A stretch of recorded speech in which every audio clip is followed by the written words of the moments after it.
So you may want Tyreek Evans just coming off the bench and be like, look, you're the sixth man. Come in here, get buckets, and let's have a good time. All right. So we'll see how that experiment works in New Orleans.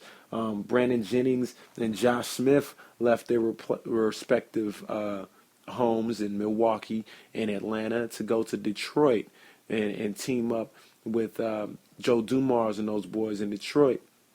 And that's going to be an interesting pairing. I don't think they can be a real solid contender in the East, but that's definitely a contender for a playoff team in the East. I mean, Brandon Jennings has been pretty good as an NBA player and had some spectacular nights in this league. So you got to respect what he brings to the table. Josh Smith sometimes got a little bit of unfair criticism, I think, in Atlanta. He was a pretty good power forward, still is a pretty good power forward. And to bring him into Detroit with Greg Monroe and teaching Andre Drummond, that could be interesting. You know, they still got Will Bynum out there too. So, and I think Stuckey's still there too. So they got pieces, and we'll see if they can put them together. That leads me into my playoff seedings and who I think is going to make the playoffs and where they're going to make the playoffs. We'll start in the East.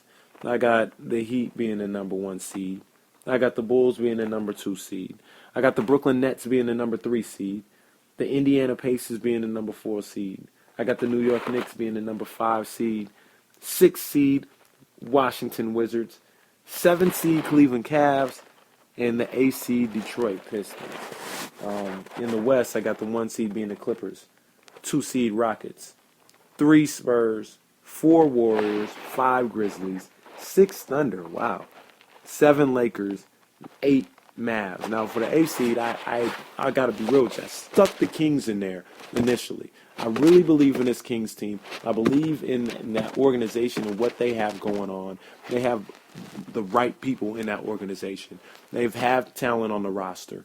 I really believe in them, but I can't see them making the jump from having a number 7 pick all the way to the 8th seed right now. If they were to make the playoffs, everything would have to go perfect for the Sacramento Kings. Everything would have to go perfect. So right now, I'm going to hold off, on my optimism just a little bit, and I put the Mavs at the 8th seed. Some of the things that I noticed when picking these seedings was the top 5 in the West, and you could even make a case for the top 6 with the Thunder being all the way down there.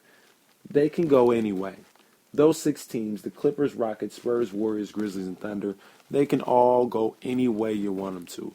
And it's going to be interesting to see how that race goes.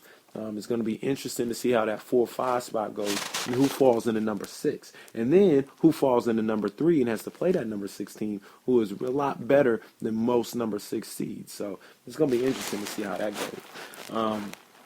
The Clippers, I got them at number 1 because they look super deep when everybody's healthy. I mean, the additions of Dudley, J.J. Redick, and Collison, very impressive. Collison is a great backup point guard and a great answer to Chris Paul coming off the bench. With all due respect to Bledsoe, a lot better than Bledsoe in this situation and a lot more ready to be a backup point guard in a championship contending team.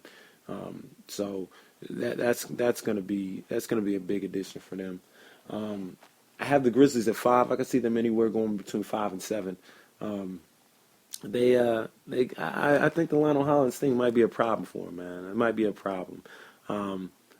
We'll see how they adjust. They need some shooters. They went out and got Mike Miller, so maybe that'll help them out on the perimeter.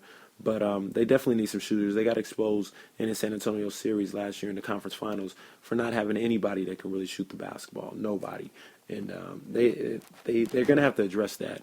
And they feel like they did with Mike Miller. I think they may have to work on something else as well. So we'll see how that goes. I talked about it before. The Lakers could easily miss the playoffs. This Lakers team is average at best. I got them at the 7th seed out of respect. Out of respect for Kobe Bryant. Out of respect for Pau Gasol. But this team really isn't very good. And in a deep Western Conference where really every team outside of Phoenix pretty much is a competitive team, it could be a real problem for them to make the playoffs. And people like, in LA, they get mad when you talk about the Lakers. They think you throwing shade. It ain't no shade, man. It's just being real. Like if you're being real with yourself and looking at that roster, that's not a very good roster. That's not a great roster That's a seventh, eighth seed, best case scenario, maybe not even making the playoffs. You know what I'm saying? With Kobe out, what's the real difference between them and Dallas? You know what I mean? What's the real difference between them and the Nuggets? You know what I mean? Like that team is Lakers are in trouble. They're in trouble.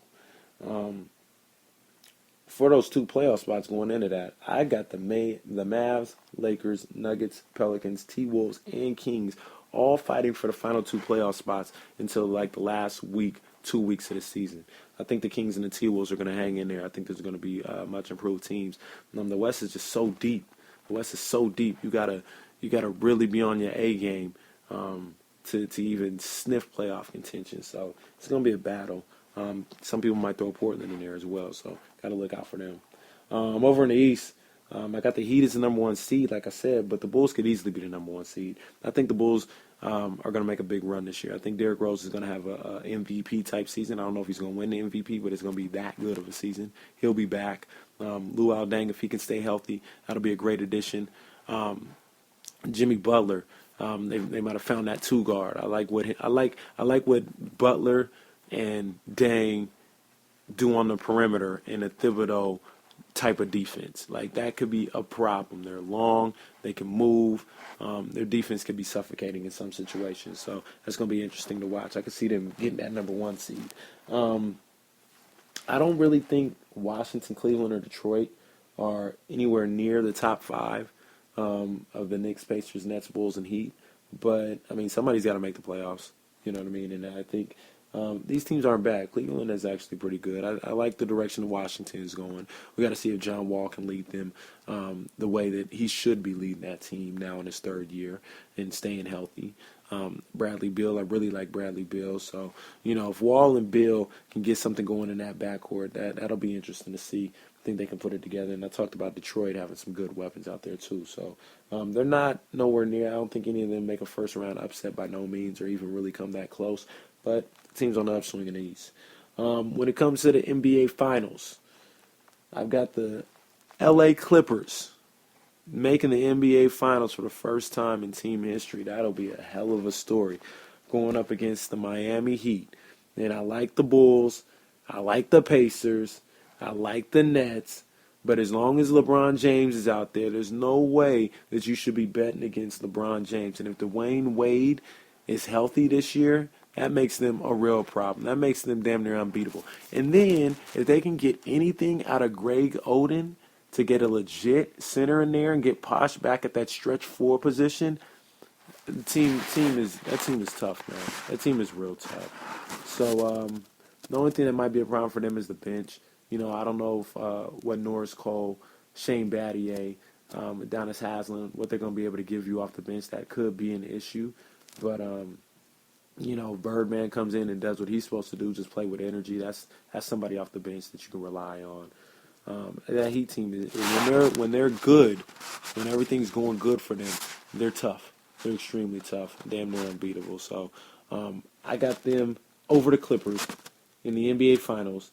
The Heat get a 3-peat, and it should be a great, great NBA season. I can't wait. I cannot wait. And it's already here, but I can't wait for this thing to just unfold and play. I'm in hog heaven right now watching these games. The NBA is back. I'm hyped about it. That's my preview. Man, I hope you guys enjoyed it. All throughout the year, I'm going to be talking NBA. So if anybody wants to hop on, holler at me about the NBA, come through, man. Hit me up. Get at me on the Twitter, @IMKDiddy. Get at me on the Facebook. Let me know you want to be a part of this thing. And we can shine together. All right? Y'all be good. You better act right. Go Kings. That's 150 bottles in one night. I get it, act right, act right, act right. Money don't fold, is it